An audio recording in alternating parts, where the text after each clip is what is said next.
When 12-year-old Elijah Washington boarded Flight 447 with only $3 and a peanut butter sandwich, the first-class passengers didn't give him a second glance. Just another poor kid in patched jeans who didn't belong in their world.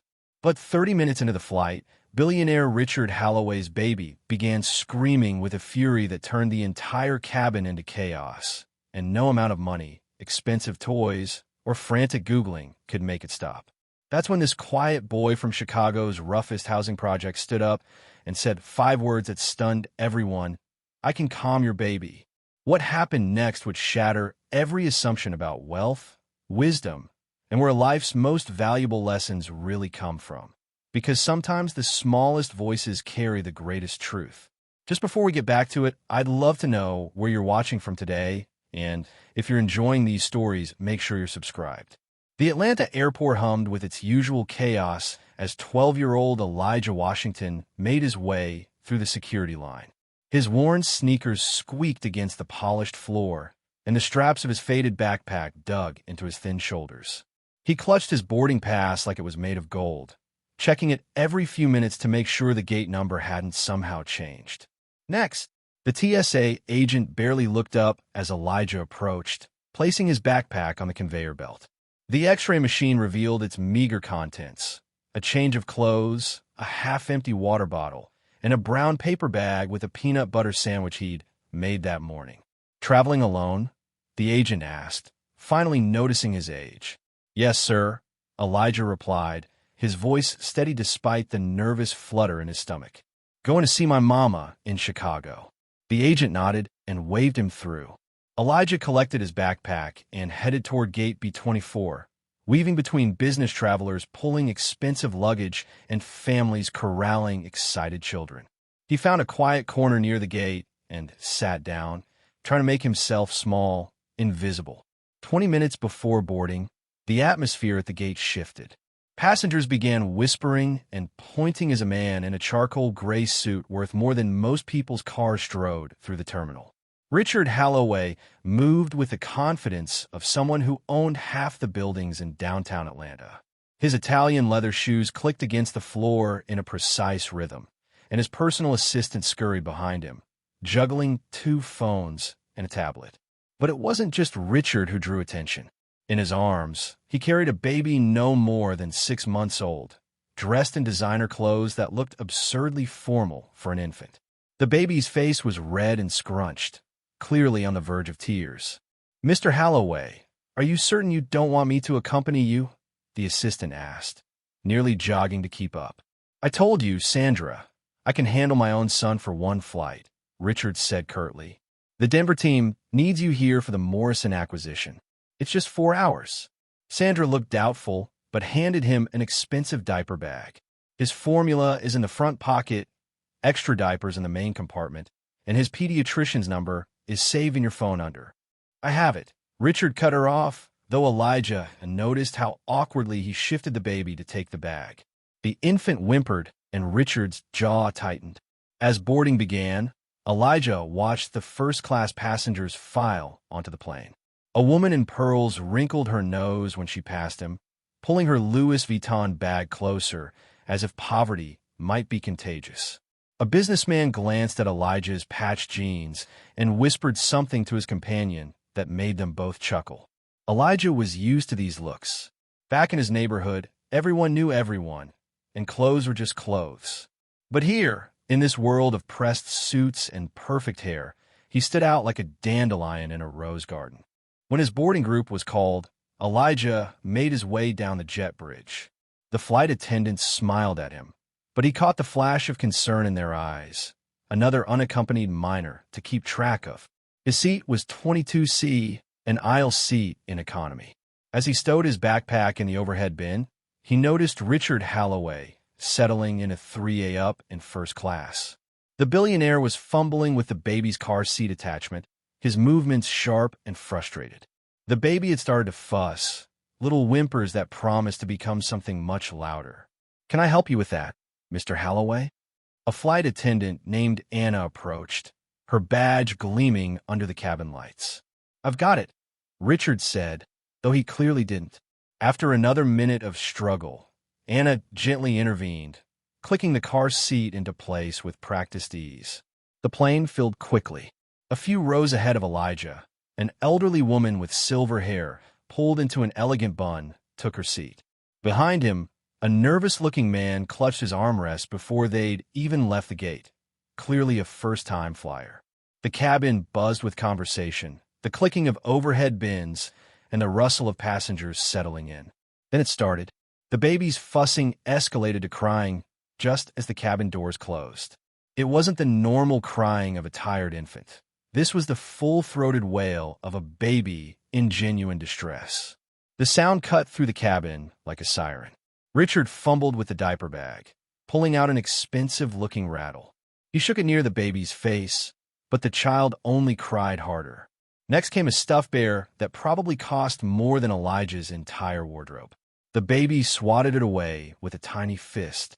"Ladies and gentlemen, this is your captain speaking. We're currently third in line for takeoff." The announcement was barely audible over the baby's screams. Passengers began shifting uncomfortably in their seats. A woman in business class turned around with an annoyed expression. Two teenagers, a few rows up from Elijah, started recording on their phones. "For God's sake," muttered the businessman across the aisle from Elijah. "You'd think a billionaire could afford a nanny." Anna returned to first class, offering to walk the baby, but Richard waved her off. His face had turned red, beads of sweat forming on his forehead. He bounced the baby awkwardly, patting his back with too much force, then not enough. Nothing worked. As the plane lifted off, the crying intensified. The change in pressure seemed to make everything worse. The baby's face had turned purple with the effort of screaming, and Richard looked like he might start crying himself. "This is ridiculous." A man in a polo shirt stood up from first class. "Can't you do something about that, kid?" "Sir, please remain seated while the seatbelt sign is on," Anna said calmly, though Elijah could see the stress in her eyes.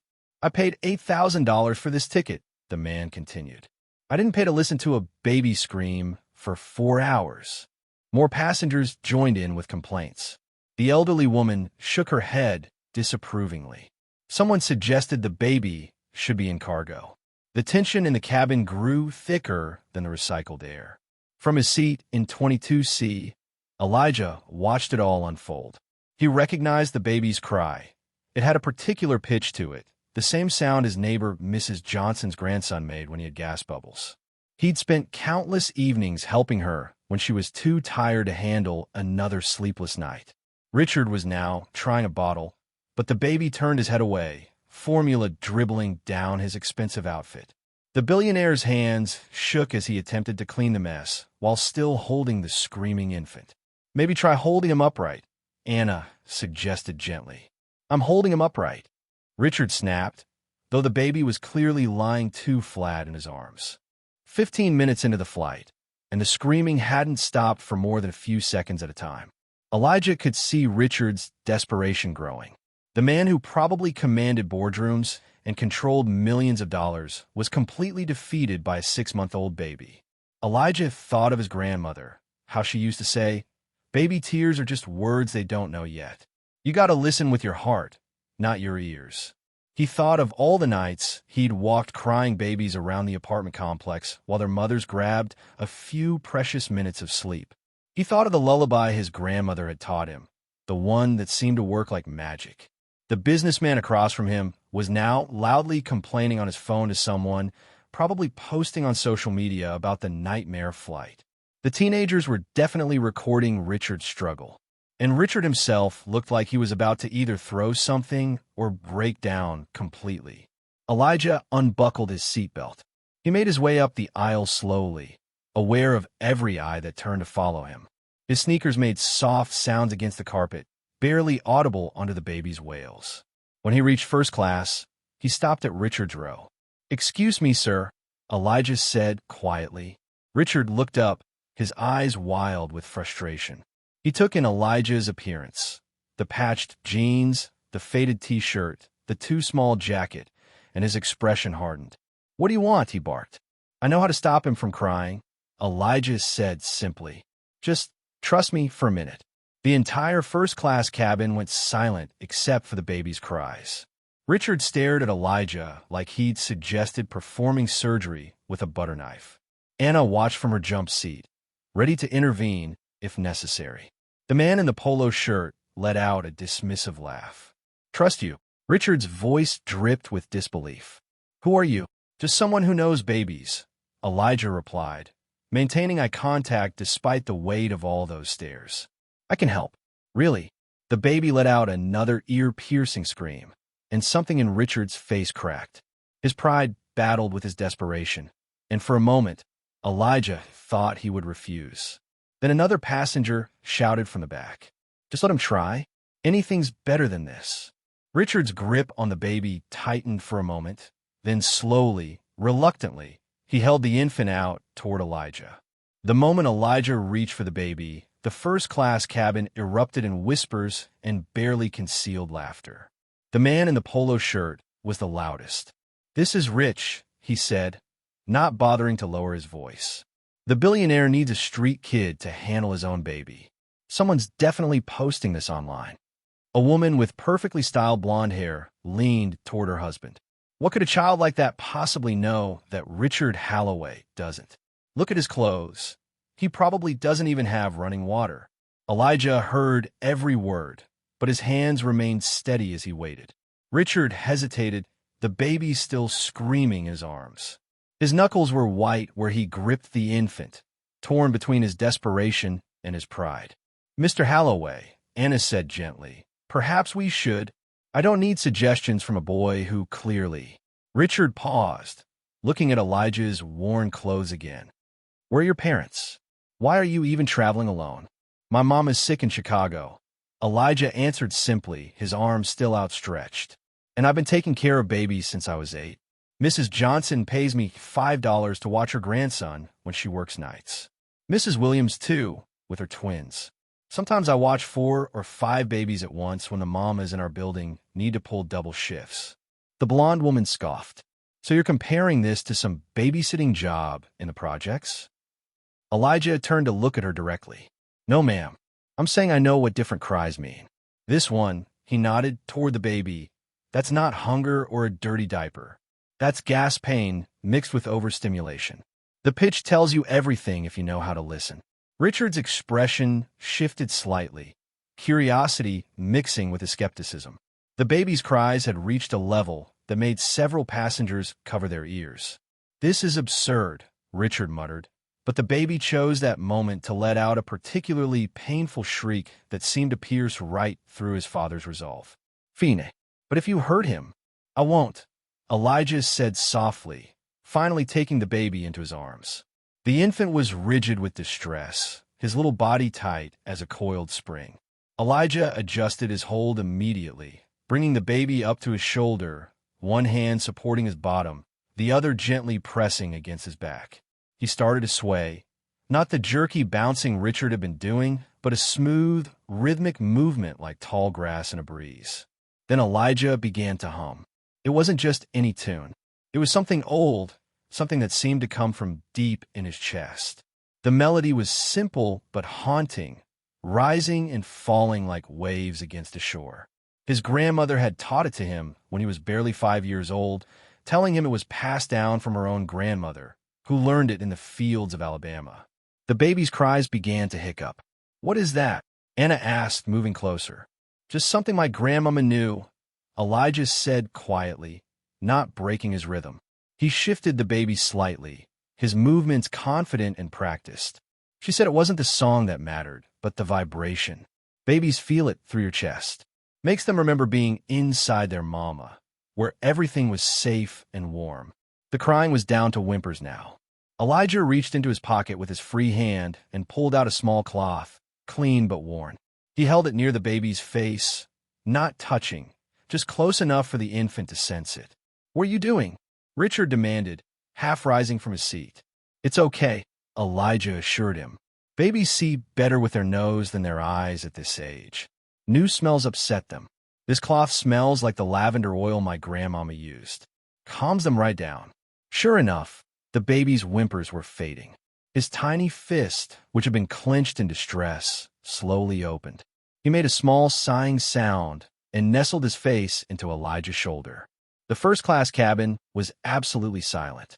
That's impossible, the polo shirt man said, but his voice had lost its mocking edge. Elijah continued swaying, the humming so quiet now it was barely audible. He began to pat the baby's back in a specific pattern. 2 gentle pats, a pause, 3 pats, a pause, repeat. The baby let out a small burp, then another. Gas bubbles, Elijah explained, glancing at Richard. The pressure changes during takeoff make it worse. You gotta help them work it out, but gentle-like. Their bodies are still learning how to do things we don't even think about. The baby was now completely quiet, his breathing deep and even. Elijah carefully lowered him from his shoulder, cradling him in his arms.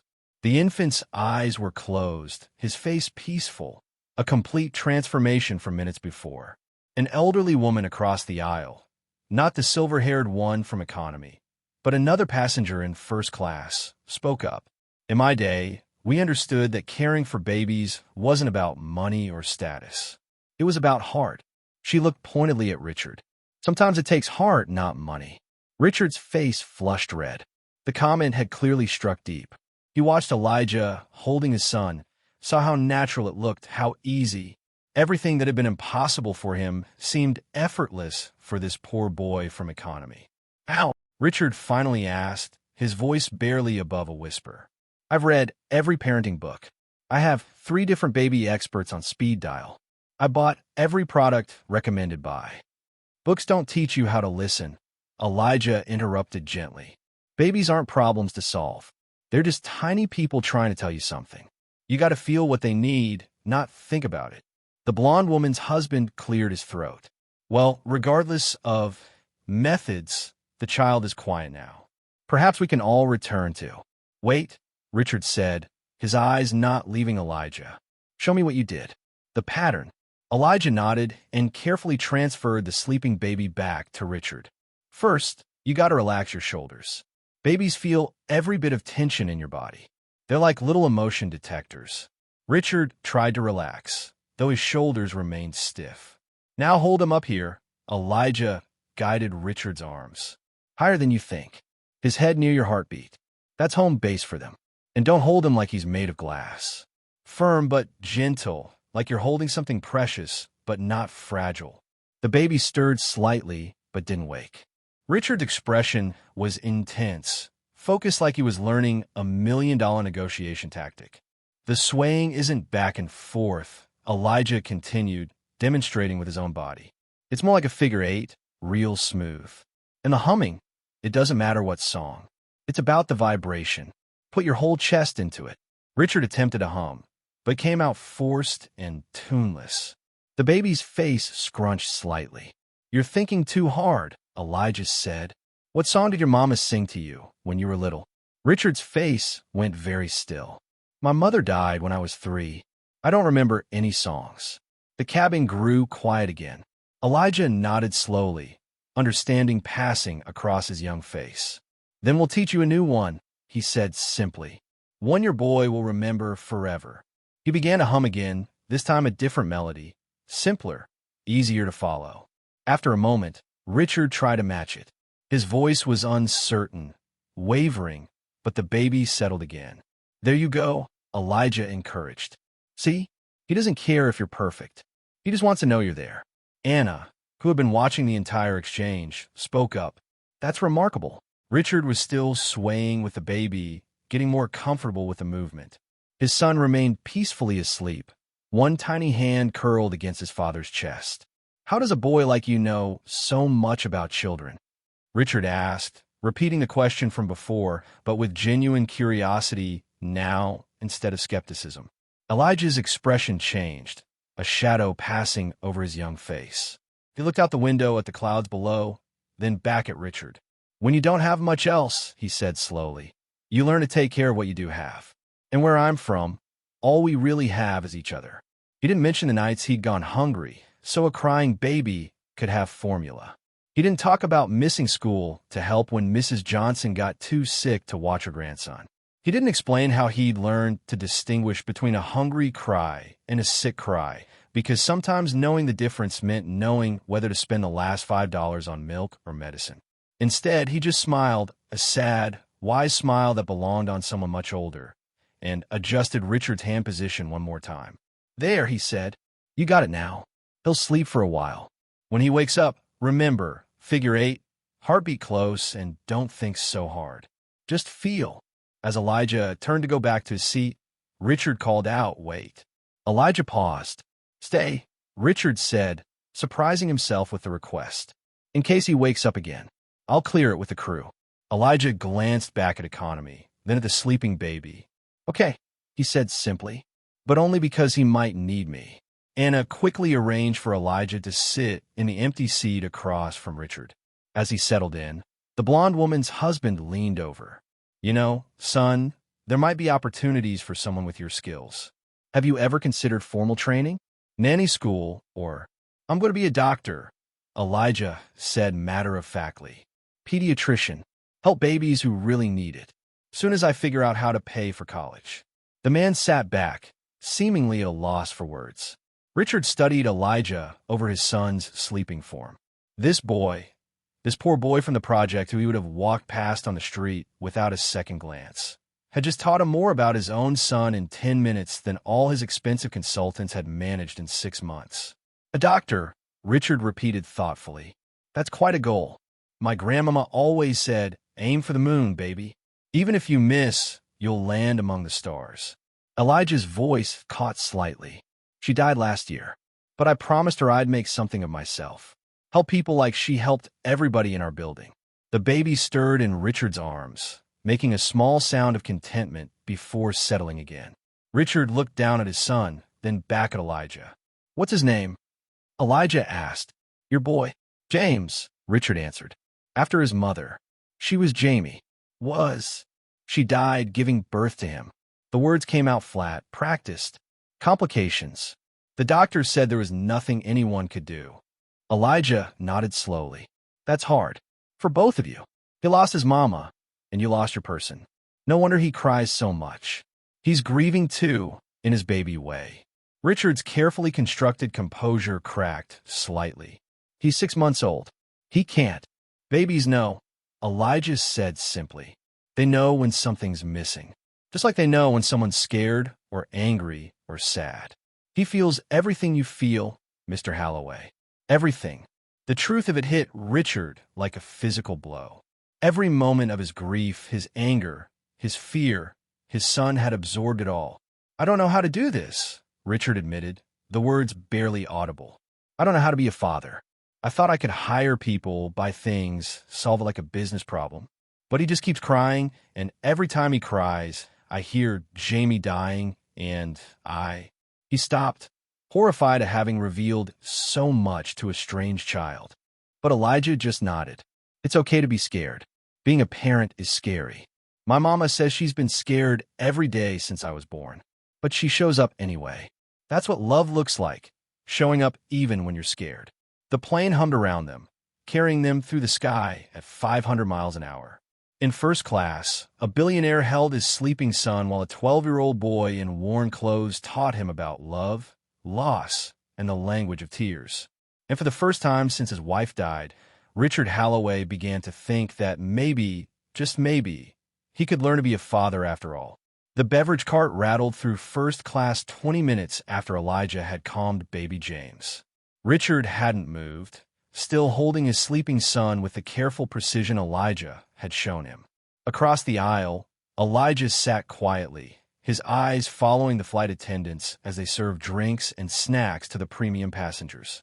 "What would you like, Mr. Halloway?" Anna asked, her voice soft to avoid waking the baby. "Just water," Richard replied, then glanced at Elijah. "And whatever he wants." "Oh, I'm okay," Elijah said quickly. Anna smiled warmly. "The meal service is coming up. We have chicken piccata or beef tenderloin in first class today."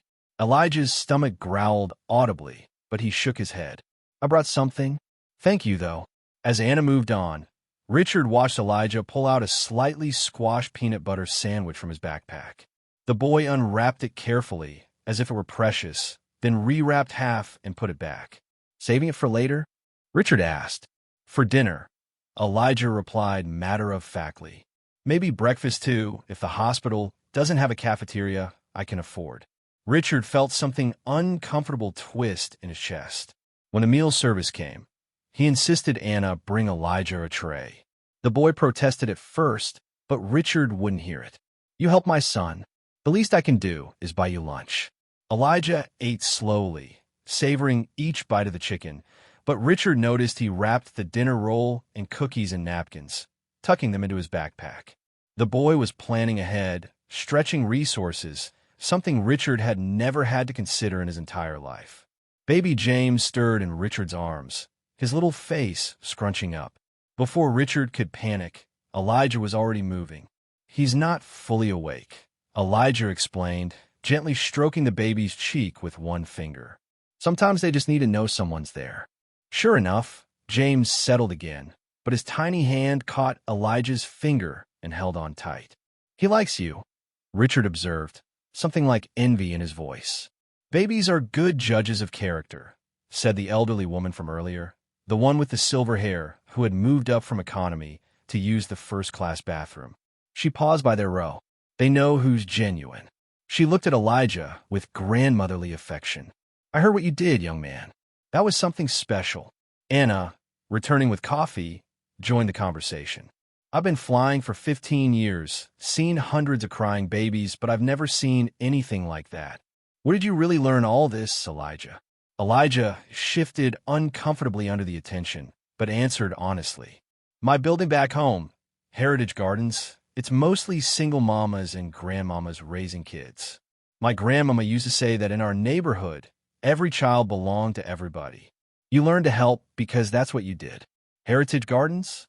The man in the polo shirt looked up from his laptop. Isn't that the housing project that was on the news? The one with all the shootings. Elijah's jaw tightened slightly. There's been some trouble, yes, sir. But there's good people there, too. Families just trying to get by. Tell us about your grandmother, Anna prompted gently, seeming to sense the boy's discomfort. Elijah's face softened immediately.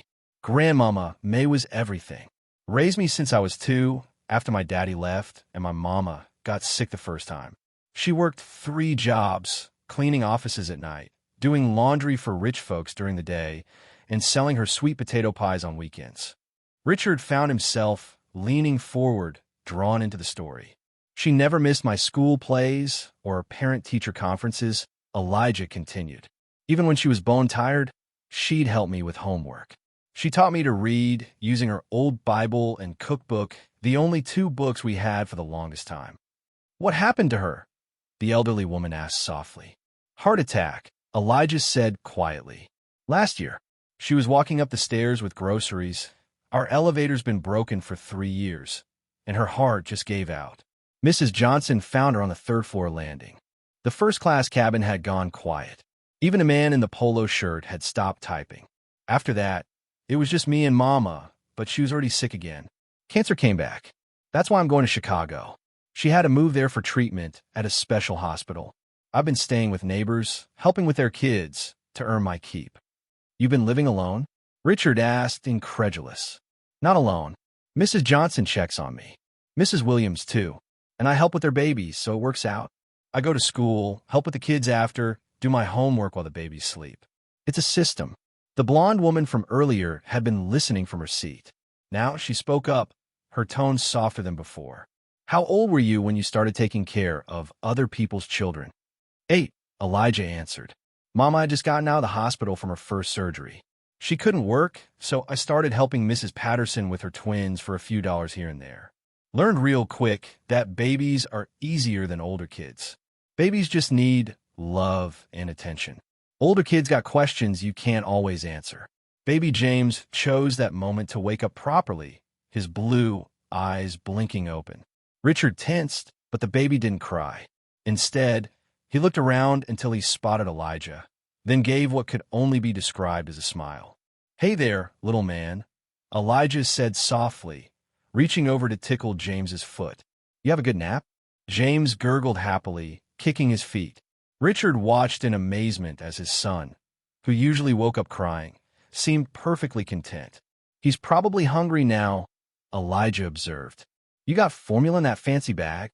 Richard fumbled for the diaper bag, pulling out a pre-made bottle. It needs to be warmed. No, room temperature is fine, Elijah corrected. Babies don't need warm milk. That's just something we do to make ourselves feel better. Room temperature is easier on their stomachs anyway. Richard tried to position James for feeding, but his movements were awkward. The baby fussed, turning his head away from the bottle. Here, Elijah said, adjusting Richard's arms. 45-degree angle, not flat. And don't push the bottle. Let him control the flow. See? He knows what he needs. Sure enough, James latched onto the bottle and began drinking contentedly. You should write a book, the elderly woman said to Elijah. Real advice from someone who actually knows babies. Elijah laughed, the first genuine laugh Richard had heard from him. Who'd want to read a book by a kid from the projects? People want experts with degrees, not boys with experience. Experience is expertise, Anna pointed out. You just proved that. A commotion from economy class drew their attention. A baby had started crying back there. Not as intense as James had been, but persistent. The mother's voice carried forward, stressed and apologetic. Elijah looked back, then at Richard. You okay here? I could go help. Go, Richard said, surprising himself. Help her. Elijah made his way back through the plane. Richard could hear him introducing himself, then the mother's grateful response. Within minutes, the crying had stopped. That boy's something special, Anna said to Richard. You were lucky he was on this flight. Richard looked down at James, who was still contentedly drinking his bottle. Lucky? Yes. The man in the polo shirt had been quiet for a while. Now he spoke up. You know, Halloway, that kid just did what your entire executive team probably couldn't. Maybe you should hire him. It was said as a joke, but Richard didn't laugh. He was thinking the same thing. Elijah returned, leading a grateful-looking young mother who was carrying her now calm baby. This is Maria, Elijah introduced. Her little girl just needed a position change. Reflux, probably. Thank you so much, Maria gushed, looking at both Elijah and Richard as if unsure who to address. He was amazing. Showed me this hold I'd never seen before, and she stopped crying immediately. Other passengers were taking notice now. The businessman who'd been so annoyed earlier had put away his phone and was watching with interest. The nervous first-time flyer from economy had relaxed, seeming to draw comfort from the calm babies. Even the teenagers who'd been recording earlier were now just observing, their phones forgotten. Elijah, a woman from business class, called out, My sister just had a baby. Could you show me the hold you used? I want to help her when I visit. Soon, Elijah was giving an impromptu lesson in the aisle, demonstrating different holds and techniques. Richard watched, still feeding James, as this 12-year-old boy commanded the attention of adults who probably wouldn't have given him a second glance on the street. The football hold is good for gassy babies, Elijah was explaining, cradling an imaginary infant along his forearm. And this one, my grandmama called it the tree branch. That's for colicky babies. They like the pressure on their tummy. What about sleep? Asked a grandmother traveling to see her new grandchild. My daughter says the baby won't sleep unless someone's holding her. That's normal, Elijah assured her. First 3 months, they're still learning they're not inside their mama anymore. The world's big and scary. You gotta make them feel contained, safe. Swaddling helps, but it's gotta be tight, tighter than you think. He demonstrated with the airline blanket, showing the precise folding technique. But not too tight on the hips. They need room to move their legs. The blonde woman's husband cleared his throat. How do you know all this isn't harmful? I mean, you're not trained. Actually, Anna interjected, everything he's demonstrating is exactly what we learned in our infant emergency training. The airline brings in pediatric specialists to teach us.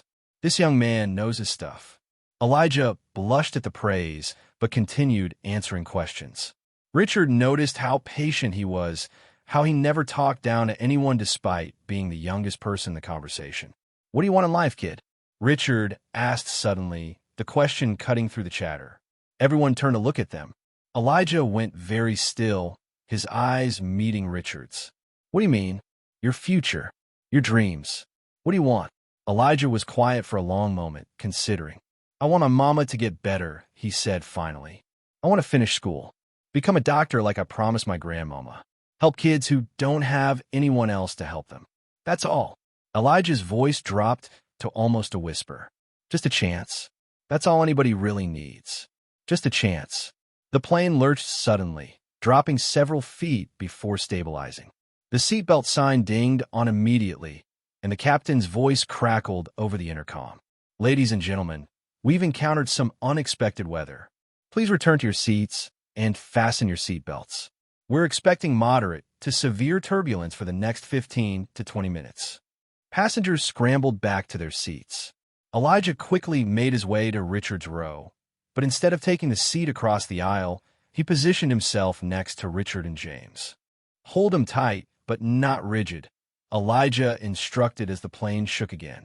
If you're tense, he'll feel it and panic. But Richard was already tensing. His knuckles were white on the armrest, his breathing shallow. The plane dropped again, and several passengers screamed. James started to cry, picking up on his father's fear. Mr. Halloway, Elijah said calmly. Look at me. Richard's eyes were wide with barely controlled panic. I don't like. I know, Elijah said, but your boy needs you to be calm. Breathe with me. In through your nose, out through your mouth. The plane shuddered violently. A bag fell from an overhead compartment. Richard's breathing got worse. My wife, Richard gasped. She was supposed to be on a plane when she went into labor. If she had been, maybe the doctors could have. Maybe she wouldn't have. Stop, Elijah said firmly. He took the crying James from Richard's shaking arms. That's not what happened. You can't live in maybes. With one arm securing James against his chest, Elijah used his free hand to grip Richard's shoulder. Feel my breathing. Match it. The plane bucked like an angry horse. The lights flickered. Someone in economy was crying. But Elijah remained steady, a fixed point in the chaos. He hummed the same tune from before, rocking James gently despite the turbulence. When I was 7, Elijah said, his voice cutting through Richard's panic, our building caught fire. 3rd floor. Mrs. Patterson's apartment. Everyone was screaming, running. But my grandmama, she just picked me up and said, baby, when the world shakes, you be the steady thing. She walked us out of that building like we were taking a Sunday stroll. Richard focused on Elijah's voice, on the steady rise and fall of the boy's chest. The fire took everything we had, Elijah continued. Photos, clothes, her Bible. But you know what she said? Things are just things. We still got what matters. Next day, she was helping Mrs. Patterson find a new place to stay. The plane dropped again, but Richard's breathing was starting to regulate.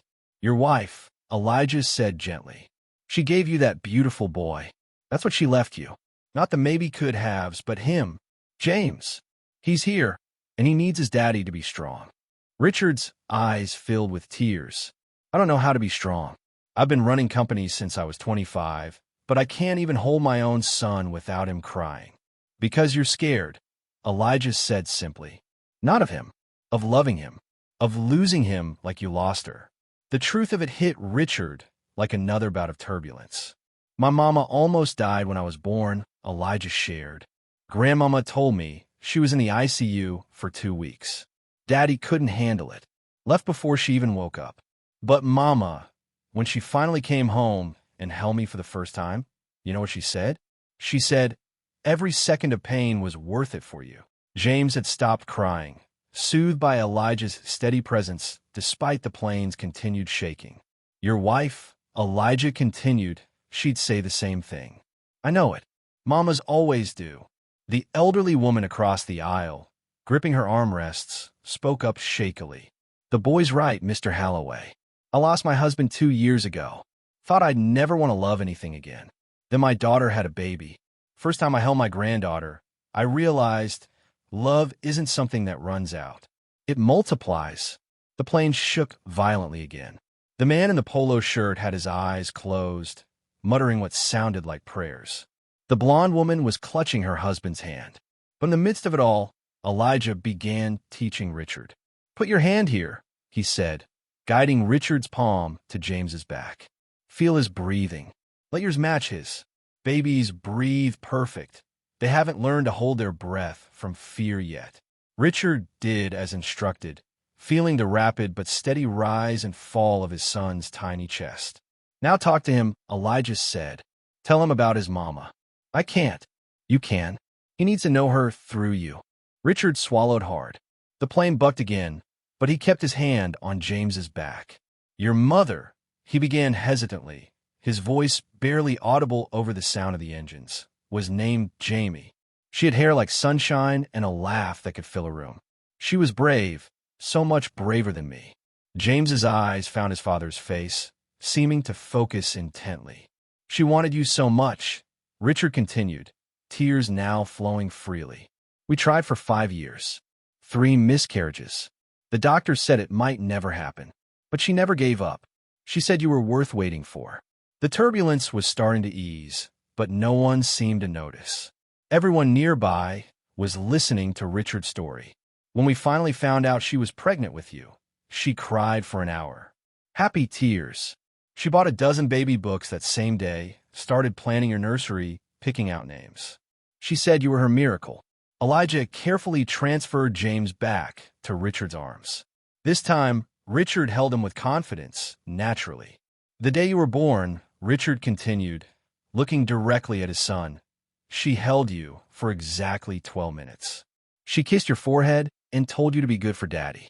She said she loved you enough for a lifetime, all packed into those 12 minutes. The plane had stabilized completely now, but Richard kept talking, the words pouring out like water from a broken dam. "I've been so angry," he admitted. "At the doctors, at God, at her for leaving, at you for—" He stopped, horrified at what he'd almost said. "For surviving when she didn't." Elijah finished gently. "That's okay. Feelings don't make sense sometimes. My mama felt guilty for years that she lived when her sister died in the same car accident. Guilt and grief, they get all tangled up." The captain's voice came on again. "Ladies and gentlemen, we've cleared the weather system. Should be smooth flying from here to Chicago." But the moment wasn't broken. Richard was still looking at his son with new eyes, seeing him clearly for perhaps the first time. "He has her eyes," Richard said wonderingly. "I never let myself see it before. He has your chin, though," Elijah pointed out with a small smile. "And look, he's got your serious face when he's thinking." Richard actually laughed, a surprised, genuine sound. James responded with a gurgle and a smile of his own. "There it is," the elderly woman said warmly. "That's what was missing. Connection." The man in the polo shirt had opened his eyes and was watching the scene with something like awe. "Kid," he said to Elijah, "you just did more than calm a baby. You just saved a family." Elijah shook his head. They were never broken, just needed to find each other. Anna appeared in the aisle, having made her way forward as soon as it was safe. "Is everyone all right here?" "Better than all right," Richard said, not taking his eyes off James. "Actually better." The blonde woman spoke up unexpectedly. "Young man, Elijah, I owe you an apology. I made assumptions based on appearances. That was wrong of me." Her husband nodded in agreement. "What you did here, keeping everyone calm, helping Mr. Halloway, that took real courage and wisdom." Elijah ducked his head, uncomfortable with the praise. "Just did what needed doing." "No," Richard said firmly. "You did so much more than that." He paused, seeming to gather his courage. "Elijah, where are you staying in Chicago?" "With my mom at the hospital, I hope. They usually let me sleep in the chair by her bed if I'm quiet. And after, when she's released," Elijah shrugged. "Haven't thought that far ahead. One day at a time, my grandmama always said." Richard looked at his son, then at Elijah. "You've done more for my son today than I have in his whole life," he said quietly, repeating what he'd said earlier, but with deeper meaning now. The weight of the statement hung in the air. The other passengers seemed to hold their breath, sensing something important was happening. "Mr. Halloway," Elijah said carefully, "you just needed someone to show you how. That's all. You're his daddy. That's what matters." "But I still need to learn," Richard admitted. "So much to learn." The plane continued its journey through the now calm sky, carrying a billionaire who was finally learning to be a father, a boy wise beyond his years, and a baby who had unknowingly brought them together. Outside the windows, the clouds had parted, revealing clear blue sky stretching endlessly toward Chicago. The turbulence was now just a memory, and the cabin had settled into an unusual calm. Sunlight streamed through the windows as they flew over Indiana farmland, creating patterns of gold and green far below. James slept peacefully in Richard's arms, and for the first time since his son was born, Richard wasn't anxious about holding him. Elijah had returned to organizing his backpack, carefully arranging the wrapped dinner roll and cookies he'd saved from lunch. He pulled out a small notebook, its pages worn and filled with cramped handwriting. "What's that?" Richard asked, genuinely curious. "Just notes," Elijah replied, but Richard could see medical terms written on the visible page. Words like tachycardia and bronchiolitis. "Medical notes?" Elijah nodded. "I copy stuff from the library computers when I can get time on them. Print limits are 3 pages a day, so I write everything down by hand. Been studying childhood diseases, basic symptoms. Helps me know when the babies in my building need a real doctor and when they just need rest." Richard stared at the boy. "You're 12 years old and studying medical conditions in your spare time? Not much else to do when you're watching sleeping babies," Elijah said with a small shrug. "Plus, doctors are expensive. If I can tell Mrs. Johnson that her grandson just has a cold and not RSV, that'd save her a trip to the ER she can't afford." The elderly woman leaned forward. "Young man, have you ever considered applying for programs? Scholarships? With your natural abilities and that kind of dedication. Applications cost money," Elijah said simply. "SAT prep, application fees, even getting transcripts sent places. It all adds up. And I can't leave my mama right now anyway." Anna, who had been listening while tidying the galley, spoke up. "There are fee waivers for her." "I know," Elijah interrupted gently. "But fee waivers need counselor signatures, and my counselor has 300 kids to worry about. Half the time, she doesn't even know my name. It's okay. I'll figure it out when the time comes." Richard felt something shifting inside him, like tectonic plates realigning. Here was this brilliant child, teaching himself medicine from library computers, restricted to 3 printed pages a day, while Richard's company donated millions to universities that already had billions in endowments. "Elijah," he began carefully, "where does your mother get treatment?" "County General on the south side. It's not the best, but they have a program for people who can't pay. The wait times are long, and she doesn't always see the same doctor, but they're keeping her stable." "What kind of cancer?" "Lymphoma. Stage 3. The doctors say if she can finish this round of chemo, she might go into remission. But she keeps having to stop treatment when she gets too weak." Richard made a mental note. His company had just funded a new cancer center at Northwestern Memorial. The head of oncology owed him several favors. Baby James stirred, making small sounds of waking. Before Richard could panic about what to do, Elijah was already pulling out a clean cloth from his backpack. "Mom, put this on your shoulder," he suggested. "Babies that age, they spit up right after naps sometimes. Your suit looks expensive." Richard took the cloth, thin and worn, but meticulously clean. "Thank you." As James woke fully, he didn't cry. Instead, he looked around with curious eyes, his gaze landing on Elijah. He reached out his tiny hand. "He really does like you," Richard said, allowing Elijah to take James's outstretched hand. "Baby's no good people," the man in the polo shirt said. He'd been quiet since the turbulence, but had clearly been doing some thinking. "My name's Bradley, by the way. Bradley Cooper. And yes, I've heard all the jokes." He extended his hand to Elijah, who shook it politely. "I owe you an apology, too," Bradley continued. "I said some pretty nasty things earlier. You've got more class and wisdom than most adults I know, including myself." The blonde woman and her husband introduced themselves as well, Jennifer and Thomas Whitman. The elderly woman was Eleanor Morrison. Soon, half the first-class cabin was engaged in conversation, with Elijah at the center, though he seemed uncomfortable with the attention. "So your grandmother's lullaby," Eleanor asked, "the one you were humming, where did it come from originally?" Elijah's face softened at the memory.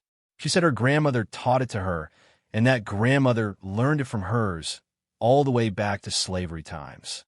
It wasn't written down anywhere, just passed along.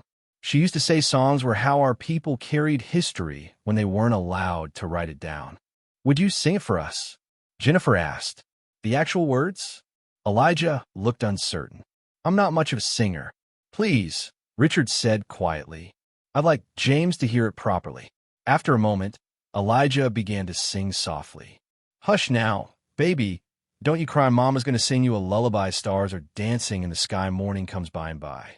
Rest your head and close your eyes. Tomorrow brings a new sunrise. Dreams will carry you away till you wake to another day. His voice was young, but carried a weight of history, of countless mothers and grandmothers who had sung these same words to frightened children through decades of hardship. James seemed mesmerized, his blue eyes fixed on Elijah's face. Richard found his own eyes misting. That's beautiful, Eleanor whispered. You're carrying your grandmother with you. She's all I got left of her, Elijah said. That and her sweet potato pie recipe, but I can't afford to make it right now. Maybe someday. Richard made a decision. Elijah, I need to ask you something. The boy looked at him expectantly. What would you say if I offered you a job? The cabin went quiet. Elijah blinked in surprise. A job? Helping me with James. Teaching me what you know. You could stay at my house in Chicago. I have a mansion in Lincoln Park with more empty rooms than I can count. Your mother could stay too when she's released. I could arrange for her to get treatment at Northwestern with the best doctors. Elijah was very still, his face unreadable. That's a lot, Mr. Halloway. It's not charity, Richard said quickly. You be working, teaching me, helping with James. I'd pay you a proper salary. I'm 12. You're exceptional. Elijah looked at James, then at Richard, then out the window at the clouds below. What about school? There's an excellent private school near my home. Full scholarship. I'm on the board. The other passengers were watching like this was a tennis match, heads turning between Richard and Elijah. Mr. Halloway, Elijah said carefully, that's real generous, but I don't want to be anyone's charity case. And I don't want to leave my community behind. Those kids, those mamas, they need me too. Then we'll figure out a way for you to help them too, Richard said, surprising himself with the words. Maybe through my foundation. We could create a program, something that teaches what you know to others. Bradley spoke up. Kid, most people would jump at this chance. I'm not most people, Elijah replied simply. And jumping at things without thinking is how you end up falling. Eleanor smiled approvingly. Wise words. What if, Richard said slowly, we start small?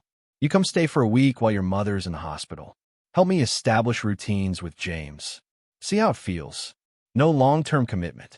Just a trial. Elijah considered this. And my mama gets treatment? The best treatment available. And I can still help the families in my building? We'll work out a way. Elijah looked at James again. The baby was playing with Elijah's finger, gurgling happily. Can I think about it? Elijah asked. Talk to my mama first? Of course, Richard said, though he was anxious for an answer. The captain's voice came over the intercom. Ladies and gentlemen, we're beginning our initial descent into Chicago O'Hare. We should be on the ground in about 30 minutes. As the plane began its descent, Richard refined his offer. Here's what I'm thinking, Elijah. You spend a few days with us after we land. I'll have my driver take you to see your mother tonight. In fact, we can go straight from the airport. You can stay in our guest suite. Help me learn James's routines. Elijah listened carefully, his young face serious. And what exactly would you want me to do? Teach me what you know. Help me understand my son. Not as a replacement parent. I need to learn to be his father. But you could be a mentor, I suppose. As strange as that sounds given our ages. I have conditions, Elijah said, with a maturity that continued to astound everyone listening. Richard raised an eyebrow. Conditions? First, I see my mama tonight before anything else. Second, I keep my own clothes, my own things. I don't want to be dressed up like some kind of doll. Third, no pictures, no social media, no using me for good publicity. Jennifer whispered to her husband, this kid's negotiating with a billionaire and winning. And Elijah continued, you have to promise to actually learn. I'm not there to be your permanent babysitter. I'll teach you what I know, but you have to do the work. When I leave, and I will leave eventually, you need to be able to take care of James on your own. Richard nodded slowly. Those are fair terms. I accept. Suddenly, James began crying, a sharp, pained cry that was different from before. The descent had started in earnest, and the pressure change was affecting his ears. Ear pressure, Elijah said immediately, already moving. This happens a lot during descent. Babies can't pop their ears like we can. He asked Anna for a warm, damp napkin and a clean bottle cap. The flight attendant, who had been watching everything unfold, quickly provided both. "What are you doing?" Thomas asked, leaning over to watch. "Creating steam to help open his eustachian tubes," Elijah explained while working. He created a small cup with a napkin and held it near, but not touching, James's ear. The warm moisture helps. And this, he gently massaged a spot behind James's jaw, is a pressure point that can help with ear pain. He then encouraged Richard to give James his pacifier. The sucking motion helps equalize pressure. Same reason adults chew gum on planes.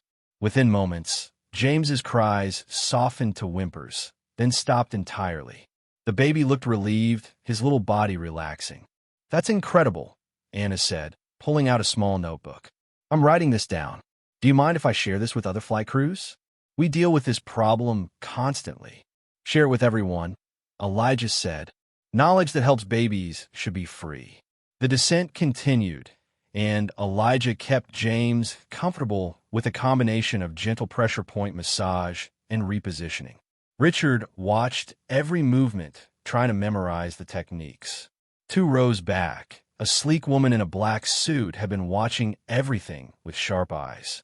She pulled out her phone and began texting rapidly. Richard noticed her for the first time. "Harper," he said, surprised.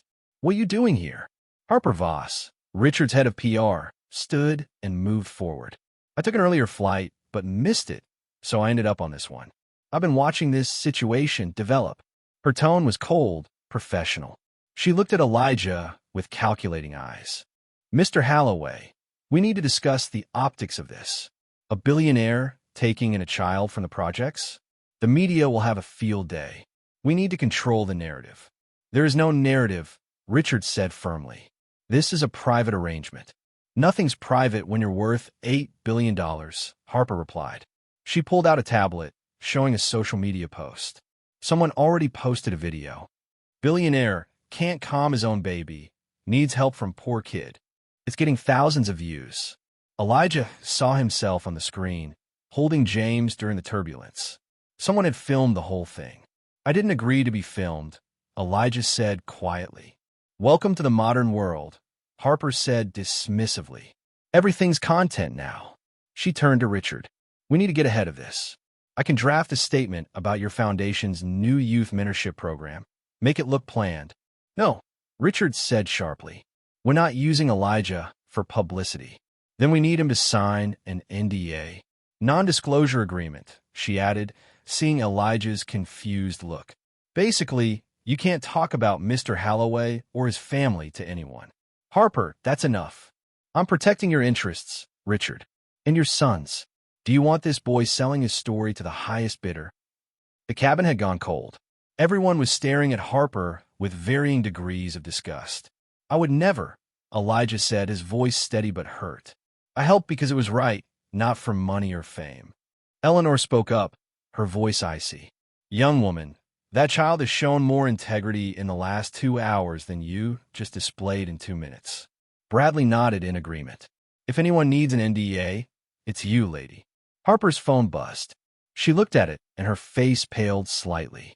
"Richard, there's a situation. Someone called airport security. They're saying a minor was endangering your child on the flight." "What?" Richard exclaimed. Anna immediately spoke up. "That's absolutely false. I witnessed everything. Elijah helped.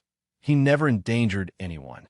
"Nevertheless," Harper said, "security will be waiting when we land. We need to control this." The captain's voice interrupted.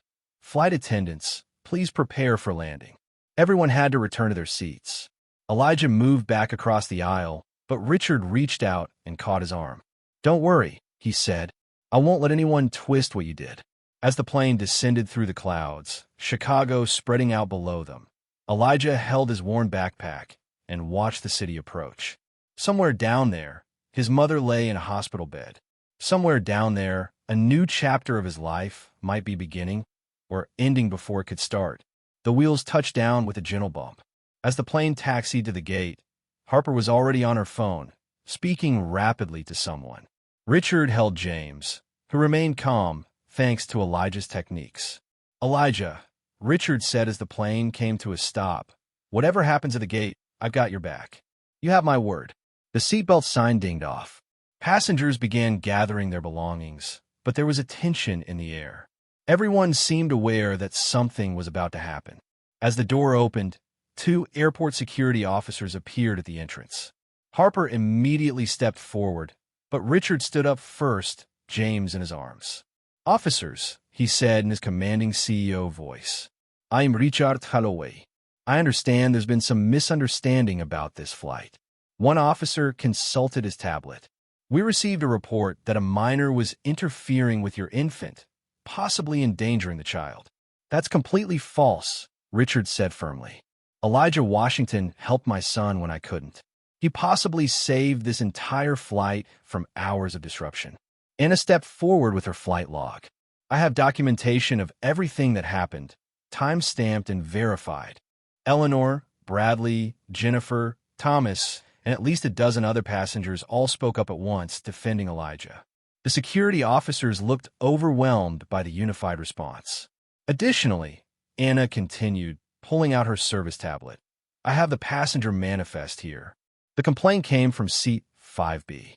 She looked directly at a young woman with her phone out, the influencer who'd been filming. That passenger was recording without consent and created a false narrative. The influencer went red. "I was just documenting." "You were lying," Jennifer said bluntly. "We all saw what really happened." The security officers looked between the crowd of defensive passengers and the increasingly embarrassed influencer. "It seems this was a misunderstanding," one officer said. "Though we'll need to file a report." "File whatever you need," Richard said. "But be clear, Elijah Washington is a hero, not a threat. And if anyone suggests otherwise, they'll be hearing from my legal team." Harper tried once more. "Richard, we should still consider." "Harper," Richard turned to her, his voice cold. "You're suspended, effective immediately. Your behavior today has been unconscionable." She stared at him in shock. "You can't be serious. I'm trying to protect. You're trying to control. There's a difference. Please gather your things and leave." As Harper stormed off, the security officers completed their brief report and left, satisfied that no actual incident had occurred. The influencer slunk away, deleting her video after several passengers threatened their own legal action. Finally, it was just Richard, James, Elijah, and the core group of passengers who'd become unlikely allies during the flight. "Well," Eleanor said, gathering her bags, "this has been the most interesting flight of my 78 years. She handed Elijah a business card. "I run a foundation for gifted children from disadvantaged backgrounds. When you're ready for college, call me." Bradley shook Elijah's hand. "You taught me something today, kid, about judging people and about what really matters." He handed Richard a card as well. "I invest in medical technology. If you ever start that program you mentioned, teaching these techniques I want in." Jennifer and Thomas each hugged Elijah, making him blush. "You're going to do great things," Jennifer said. "With or without anyone's help." Anna knelt down to Elijah's level.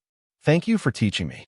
I've been flying for 15 years, and I learned more about calming babies from you than from all our training combined." As they prepared to leave the plane, Richard looked at Elijah. "So, will you come with us? At least to start?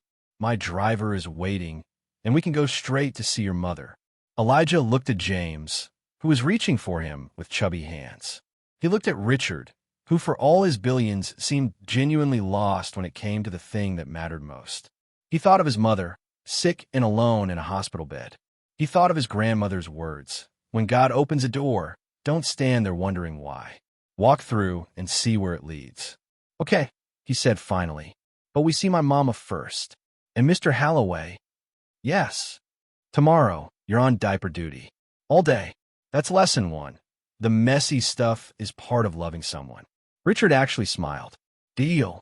As they walked off the plane together, the billionaire, his baby, and the boy from the projects, airport workers and passengers stopped to stare.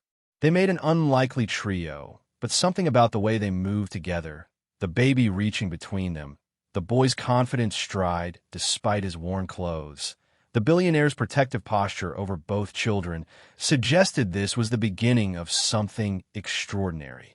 Outside the airport, Chicago's skyline stretched before them, full of possibility and uncertainty in equal measure.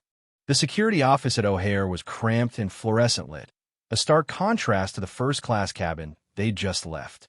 Richard sat with James in his arms, while Elijah stood calmly beside them, his backpack still slung over one shoulder. Anna had insisted on accompanying them, her flight log clutched in her hands. The head of security, a stern-faced woman named Officer Martinez, reviewed the tablet in front of her. So we have a complaint filed via social media about child endangerment, but 17 passengers have already called or messaged to dispute it. That's correct, Richard said, his voice carrying the same authority he used in boardrooms. The video being circulated was edited to remove context. Elijah was helping, not harming. The door burst open and Harper strode in, having somehow talked her way past the outer office. Richard, I've managed to contain this. I've got 3 news outlets agreed to spike the story if we give them exclusive. Harper, you're suspended, Richard reminded her coldly. You have no authority to make deals on my behalf. Don't be naive, Richard. By tomorrow morning, this will be everywhere. Billionaire's baby crisis at 30,000 feet. The board will. The board will see a father learning to care for his son with help from a remarkable young man. Nothing more. Officer Martinez held up her hand. Ma'am, if you're not directly involved in this incident, I need you to leave. Harper's eyes flashed dangerously. This isn't over, Richard. You're making a mistake. She pulled out her phone, and Elijah caught a glimpse of her typing. Liability assessment needed minor from projects. After Harper left, Officer Martinez turned to Elijah. Son, tell me exactly what happened. Elijah recounted the events simply and clearly, without embellishment. When he demonstrated the holding techniques he'd used, even Officer Martinez seemed impressed. Where did you learn all this? She asked. Life experience, ma'am. Taking care of babies in my building since I was 8. Anna presented her documentation, showing timestamps of each interaction. As you can see, Elijah's intervention came at the request of multiple passengers who were disturbed by the crying. He approached respectfully and only acted with Mr. Halloway's permission. The door opened again, and this time it was the influencer from the plane, whose name they learned was Madison Taylor. She had over 2 million followers and looked less confident than she had on the plane. I want to clarify my statement, she said quickly, her phone recording. I may have misinterpreted. Turn off the phone, Officer Martinez ordered. This is an official investigation, not content creation. Madison reluctantly complied. Without her camera, she seemed smaller, younger. I didn't mean for it to blow up like this, she admitted. I just thought it would be interesting content.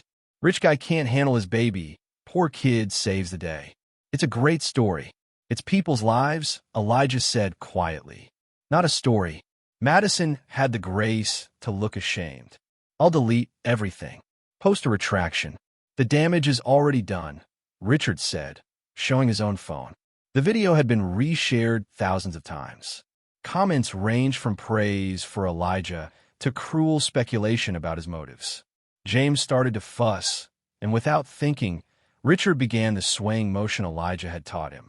The baby settled immediately. Officer Martinez watched with interest. Seems like the young man did teach you something valuable, she observed. More than he knows, Richard agreed. After another 20 minutes of statements and paperwork, Officer Martinez closed her tablet.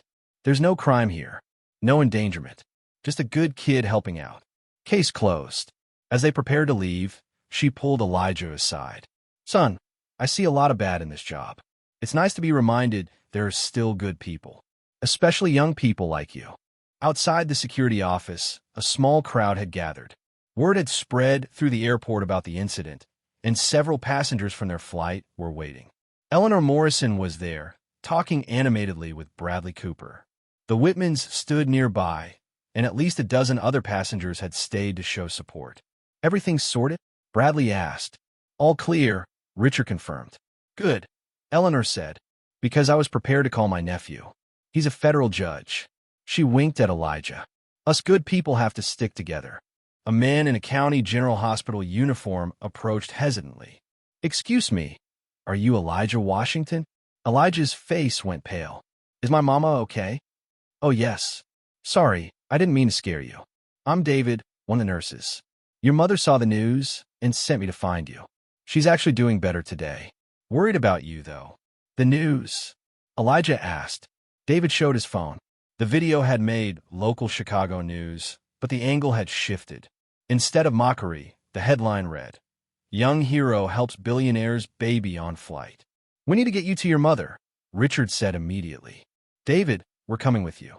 The ride to County General was in Richard's private Mercedes, with a driver who navigated Chicago traffic expertly. Elijah sat quietly, staring out the window as they moved from the wealthy airport area through increasingly run-down neighborhoods.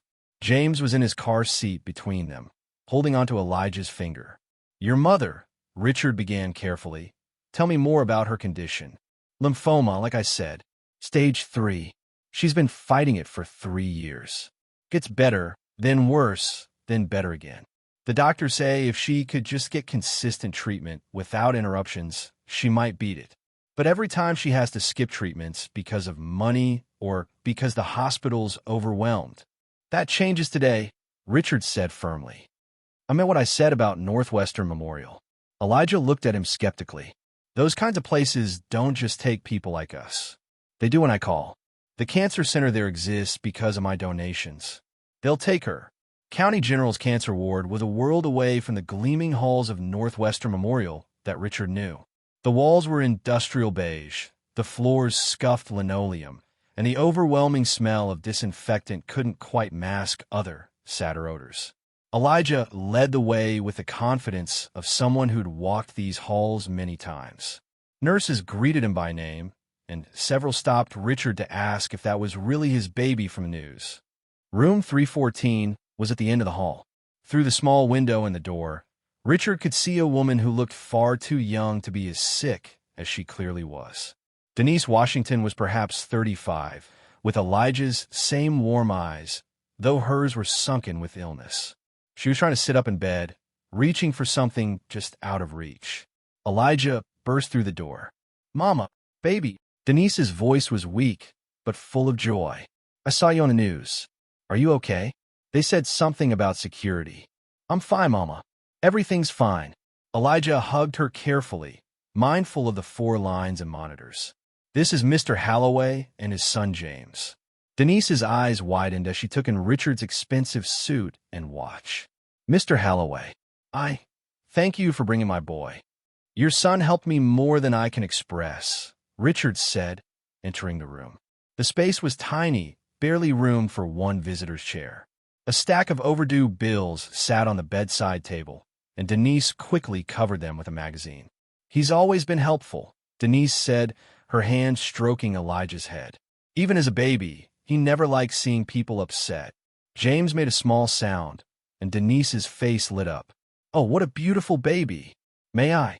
Richard hesitated, then carefully placed James in Denise's arms, supporting them both. Despite her weakness, she held the baby with practiced ease. Hello, sweet boy, she cooed. James immediately settled, seeming to sense her maternal nature. Elijah, remember when you were this small? Mama, Elijah said, embarrassed but smiling.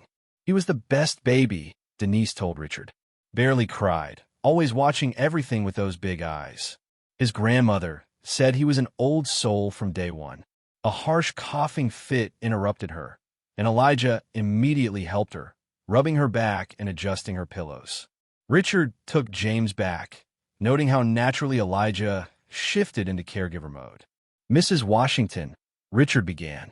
Denise, please. Denise, I'd like to discuss something with you. He explained his offer to Elijah, the job, the education, and most importantly, the medical care. I can have you transferred to Northwestern Memorial tonight. Their cancer center is world-class. Denise's eyes filled with tears. I can't accept charity. It's not charity, Elijah interrupted.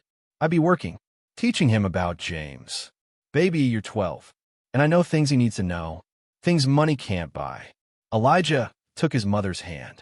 Mama, this could be our chance. The chance to get you better. Denise looked between her son and Richard, torn between pride and desperation. What would people say? My boy working for a billionaire. They'd say you raised a remarkable son, Richard said firmly. One who's wise beyond his years and has a gift that can't be taught. Before Denise could respond, the door opened and Harper appeared with a man in an expensive suit.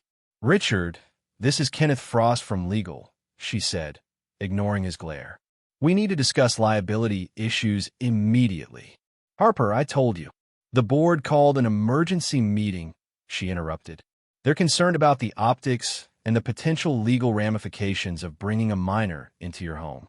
Kenneth stepped forward with a thick folder. Mr. Halloway, while your intentions are admirable, we need proper documentation. Work permits for a minor, liability waivers, background checks. He's 12 years old, Richard said incredulously, which is exactly the problem. Child labor laws. I'm not employing him as laborer, Richard snapped. He's a tutor, a consultant. Elijah stood up. If you need to check my background, go ahead. I've never been in trouble, never been arrested. You can talk to my teachers, my neighbors, anyone. It's not about that, Kenneth said, pulling out papers. We need agreements. Non disclosure agreements, indemnity clauses. No. Everyone turned to look at Elijah. No NDAs, he said firmly. I'm not signing something that says I can't talk about my own life. And I'm not for sale. Harper's face hardened. Then this arrangement can't happen. Richard, the liability alone. I'll sign whatever protects Mr. Halloway and James, Elijah said. But I won't sign away my voice. My grandmama always said, your voice is your power. Don't ever give it away. Anna, who had been standing in the doorway, spoke up. Maybe I can help. I have a brother who's a lawyer. He does family law, helps with guardianship and child welfare cases. He could draw up something fair to everyone. Richard nodded gratefully. Call him. While Anna made the call, a doctor entered, a tired-looking resident who seemed surprised by the crowd. Mrs. Washington, I have your test results. He paused, noticing Richard. I'm sorry, family only. They're family, Denise said quickly. Please, what do the results say? The doctor sighed. Your white cell count is dropping again. We need to restart treatment immediately, but... He glanced at the bills on the table. There's the matter of your account balance. How much? Richard asked. Sir, I can't discuss. I'm taking responsibility for all of Denise's medical expenses. How much? The doctor looked at Denise, who nodded. Current balance is $47,000. The next round of treatment will be approximately $30,000 more. Richard pulled out his phone and made a call. Yes, this is Richard Halloway. I need a medical account established at County General immediately. Initial deposit of $200,000. Beneficiary is Denise Washington. Harper grabbed his arm. Richard, you can't just... He shook her off. Yes, I can. My money, my choice. Within minutes, the hospital's financial administrator arrived, documents were signed, and Denise's account was cleared. The doctor, looking stunned, promised to begin treatment immediately and arrange for her transfer to Northwestern Memorial, Richard added. Tonight, if possible. Mr. Halloway, Denise said, tears streaming down her face. I don't know how to thank you. Raise your son to keep being who he is. That's thanks enough. Anna's brother arrived within the hour. A young, earnest lawyer named Marcus who specialized in protecting children's rights. He listened to everyone's concerns and began drafting an agreement on his laptop. Here's what I propose, Marcus said. Elijah serves as a child care consultant and mentor. Limited hours that don't interfere with school. Full access to his mother at all times. No publicity requirements. Either party can terminate with 24 hours notice. And most importantly, Elijah retains all rights to his own story and experience. That's too loose, Harper protested. What if he writes a tell-all book? Then maybe you should treat him well enough that he only has good things to say, Eleanor Morrison said. She'd arrived at the hospital, having tracked them down. I've brought Bradley and the Whitmans. We wanted to make sure everything was handled properly. The small hospital room was now packed with unlikely allies. all there to support a boy they'd met just hours ago on a plane. "I'll sign it," Richard said, reading through Marcus's agreement. "It's fair, Elijah." Denise asked, "What do you think?" Elijah read through the agreement carefully, asking Marcus to explain certain terms. Then he looked at James, who was fussing in Richard's arms. "Can I?" he asked, and Richard handed him a baby. Immediately, James calmed, grabbing onto Elijah's shirt. "I think," Elijah said slowly, "that sometimes life puts you where you need to be. Grandmama always said God works through people. Maybe this is his way of working." He looked at Richard. "But I need you to understand something. Where I come from, we take care of each other because we have to, not for money or fame. If I do this, I'm not changing who I am. I'm not becoming someone else to fit into your world. I wouldn't want you to," Richard said sincerely. "You're perfect as you are." Harper made a disgusted sound. "This is a mistake, Richard. The board will. The board will recognize that I'm finally learning to be a father," Richard cut her off. "And if they don't, I'll find new board. Harper, clean out your office. You're done." She stared at him in shock, then stormed out, already on her phone with someone. Marcus finished the agreement, printed it using the hospital's printer, and everyone signed. Richard, Denise as Elijah's guardian, and Elijah himself in careful, neat handwriting. "It's official then," Marcus said. "Congratulations, Elijah. You're now the youngest childcare consultant in Chicago." Bradley laughed. "Probably in the country." As they prepared to leave for Northwestern Memorial, where Denise would be transferred, Elijah pulled Richard aside. "Mr. Halloway?" "Richard. Please call me Richard." "Richard, thank you. Not just for the job or helping my mama, but for seeing me. Most rich people look right through kids like me." Richard felt his throat tighten. "You know what I see when I look at you, Elijah?" "What?" "The teacher I desperately need. The son Jamie would have been proud of. The future doctor who's going to change lives." He paused. "The boy who saved my relationship with my son." Elijah smiled. A real, 12-year-old smile that reminded everyone that despite his wisdom and experience, he was still just a child. "Tomorrow, we start for real," Elijah said. "First lesson, diapers. All day. No backing out."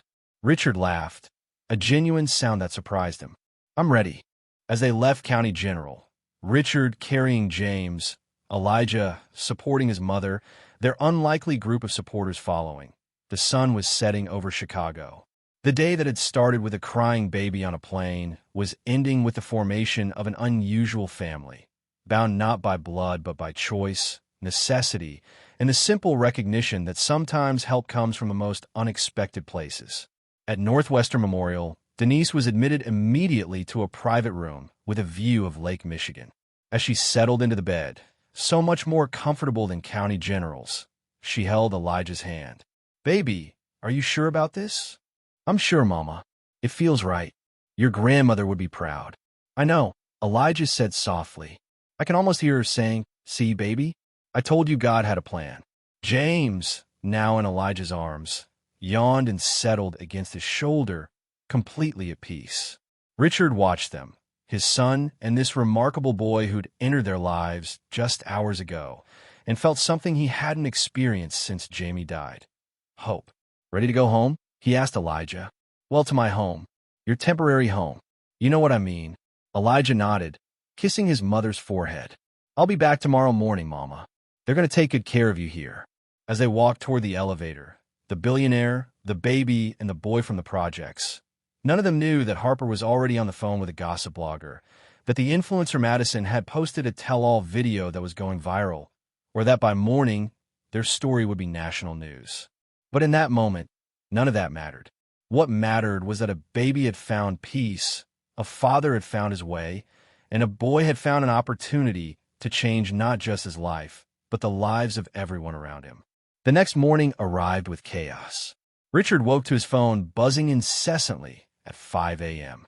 Elijah was already up, sitting in the mansion's enormous kitchen with James, feeding him a bottle with practiced ease.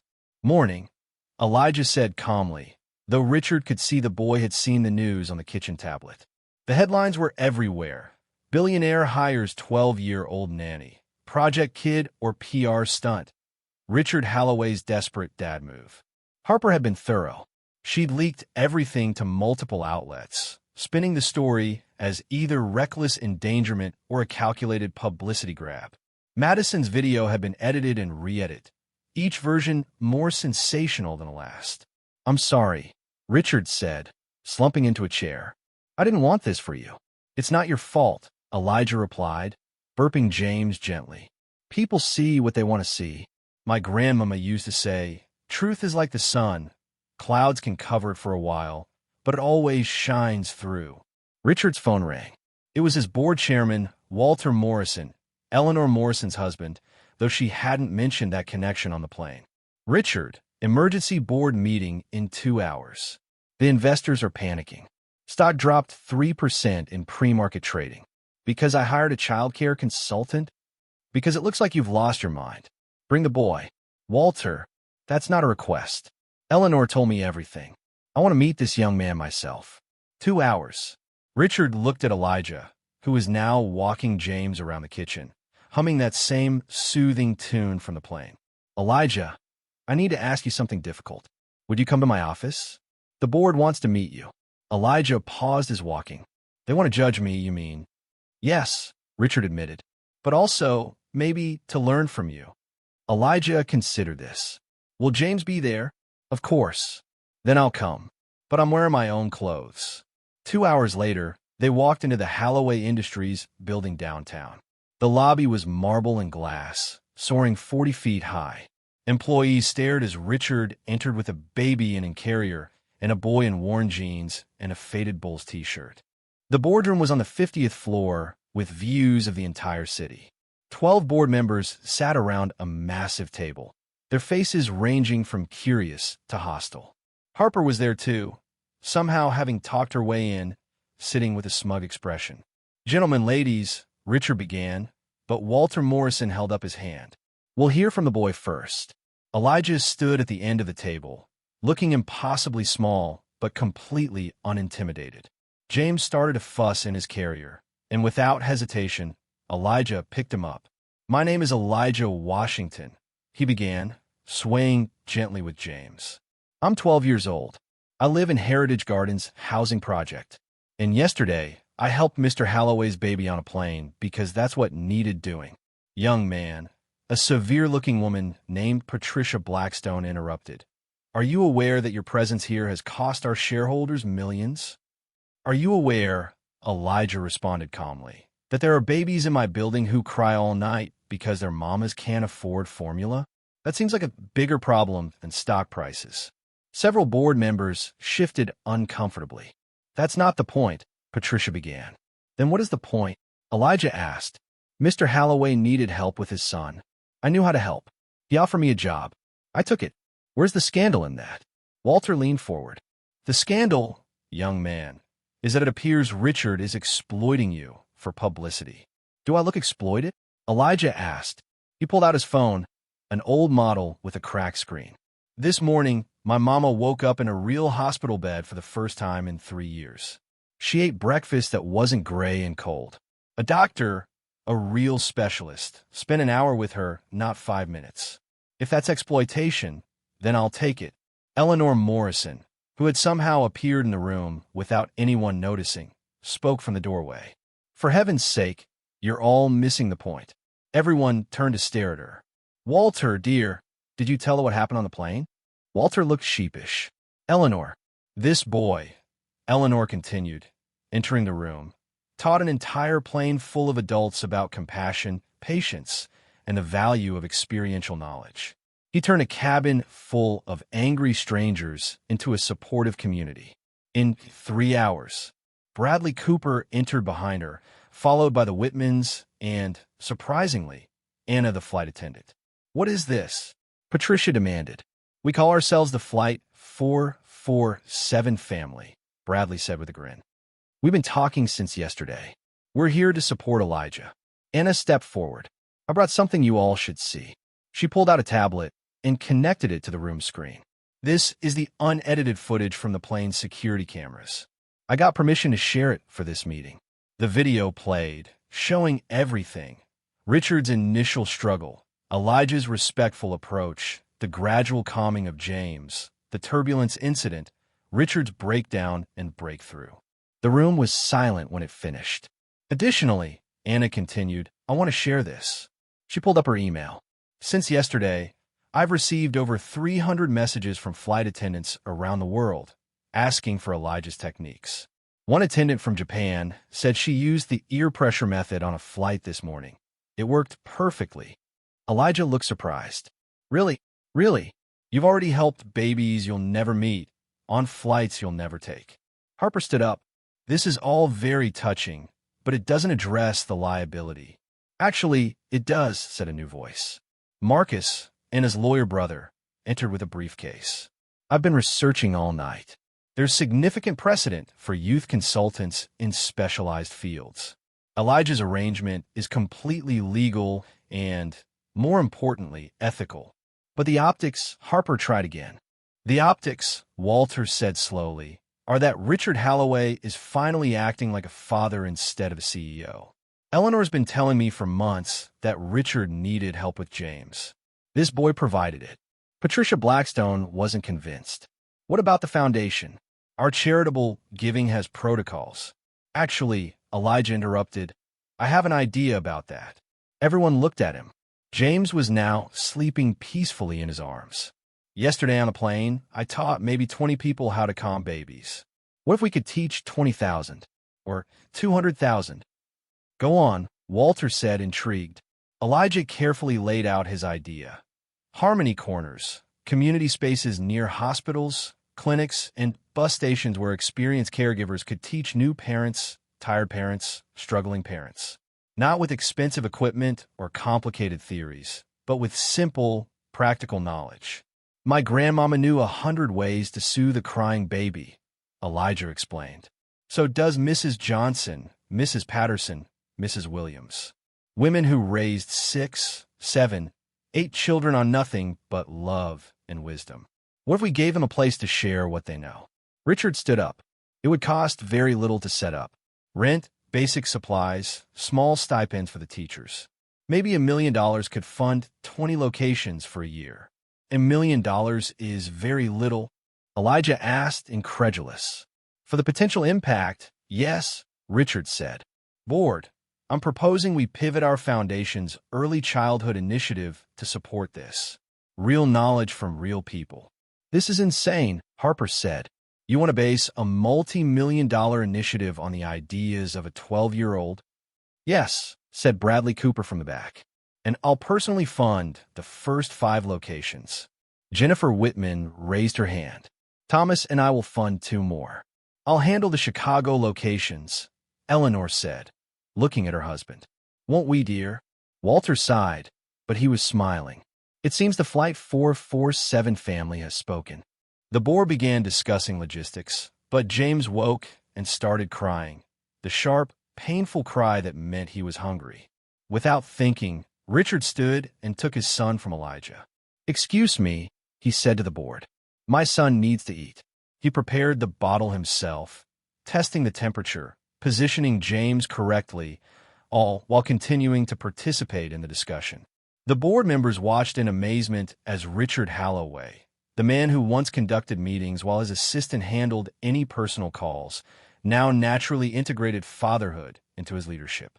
The PR impact alone, one member mused, seeing Richard as an involved father. That's not why we're doing it, Richard said firmly, burping James.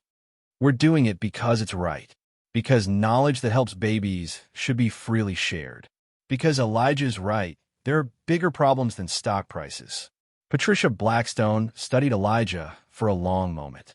Young man, what do you want from all this? Really? Elijah met her gaze steadily. I want my mama to get better. I want to finish school and become a doctor. I want babies in my neighborhood to stop crying from hunger. And I want James here to grow up knowing his daddy loves him enough to learn. And for yourself? Elijah thought about it. A chance to prove that where you come from doesn't determine where you're going. The vote was called. One by one, the board members voted to approve the Harmony Corners initiative with Elijah as youth advisor. Even Patricia Blackstone voted yes, though she added, This better work. Harper stood to leave. This is a mistake. I'll make sure everyone knows. Knows what? Eleanor asked sharply. That a 12-year-old boy had a better idea than all of us? That Richard finally learned to be a father? That sometimes wisdom comes from unexpected places? Please, do tell everyone that. 6 months later, the first Harmony Corner opened in a converted storefront near County General Hospital. The walls were painted in soft, warm colors, yellows and greens that Elijah had chosen because they remind people of spring, of new things growing. The grand opening was deliberately low-key. No press releases from Richard's company, no social media blitz. Just handmade flyers in the neighborhood and word of mouth from the nurses at County General. But people came. They came with crying babies and tired eyes. They came with questions they were embarrassed to ask doctors. They came carrying the weight of not knowing what to do when their child wouldn't stop screaming. And they found Mrs. Johnson from Heritage Gardens, wearing a new Harmony Corner apron, ready with a warm smile and 70 years of wisdom. They found Mrs. Patterson, demonstrating the airplane hold for colicky babies to a young father whose wife was still recovering from delivery. They found Anna, who volunteered on her days off, teaching the ear pressure relief technique to a grandmother flying with her grandchild next week.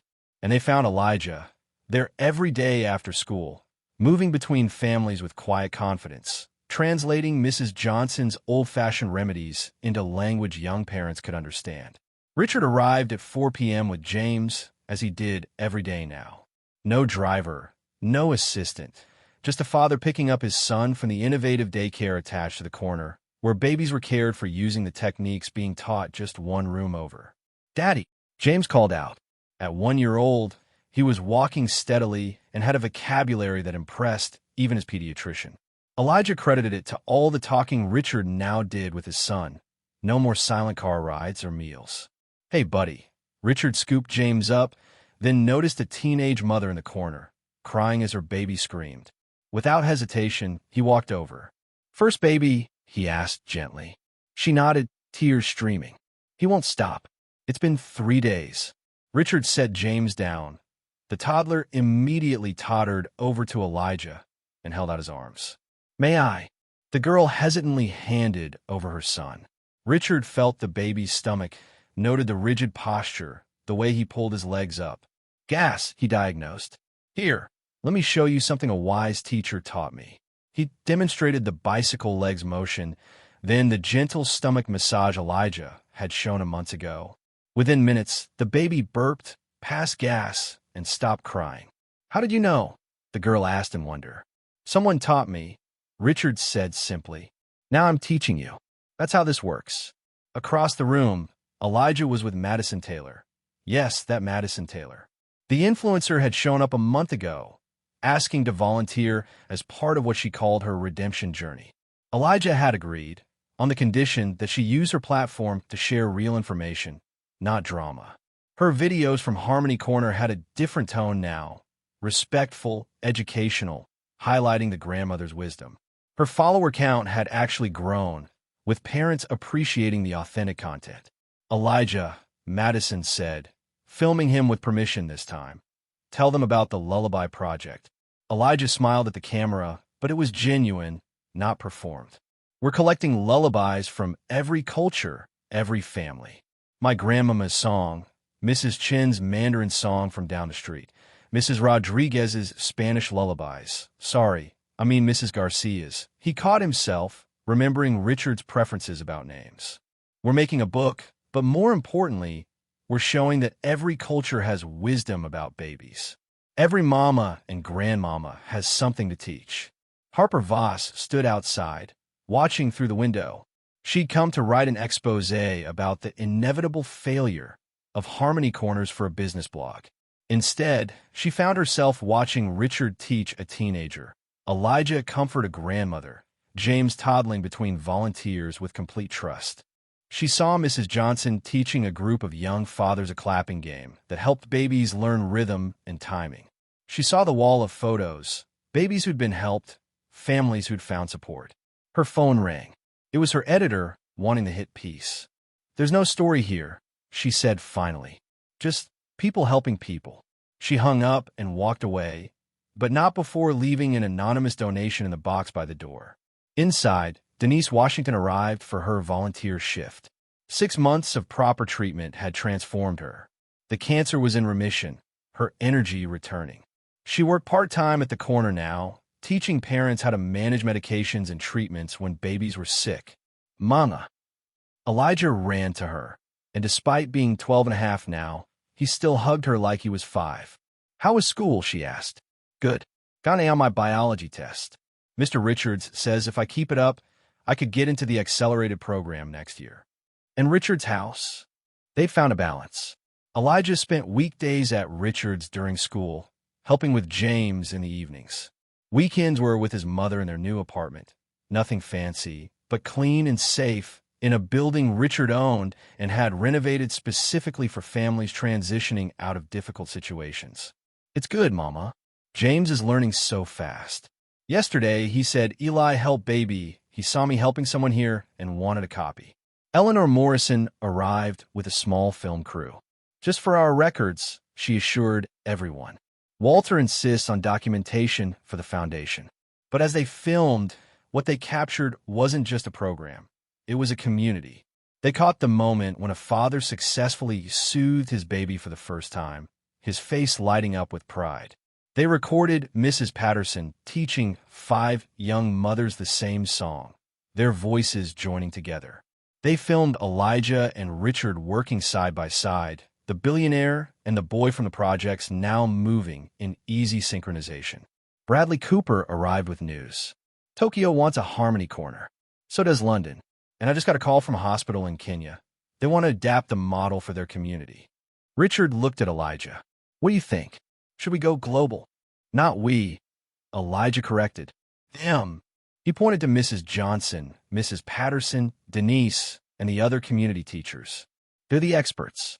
We just gave them a place to be heard. As the day wound down, Richard and Elijah sat in the corner small office, James playing with blocks at their feet. You know, Richard said, Harper was wrong about the stock price. It's up 15% since we started Harmony Corners. Turns out investors like companies that actually help people. Is that why you did it? Elijah asked. For the stock. You know it's not, Richard said. I did it because you taught me something on that plane. You taught me that love isn't about having all the answers. It's about showing up, learning, and passing on what you know. Elijah pulled out his old notebook, the one with medical terms copied from library computers. But now it also contained James's first words, Richard's attempts at lullabies, notes from board meetings he'd attended. My grandmama used to say that we're all links in a chain, Elijah said. Each person passes something on to the next. Knowledge, love, hope, whatever we got. What did I pass on to you? Richard asked. Elijah thought about it. You gave me a chance to be heard, to show that what we know in the projects, it matters. And you gave me my son, Richard said quietly. Not just physically, but you gave me the ability to be his father. James looked up from his blocks. Dada, Eli, love. Both of them stared at the toddler, who went back to playing as if he hadn't just summed up their entire relationship in 3 words. That evening, as they prepared to close, a young woman walked in carrying a screaming baby. She looked exhausted, desperate, at the end of her rope. Please, she said, I don't know what to do anymore. Mrs. Johnson stepped forward, but so did Richard, Elijah, Denise, Madison, Anna, and 3 other volunteers. You've come to the right place, Elijah said simply. We all know what it's like, and we're here to help. As the woman's baby slowly calmed in Mrs. Johnson's experienced arms, as the mother's tears turned from desperation to relief, as the community wrapped around her with support and wisdom, the truth of what they'd built became clear.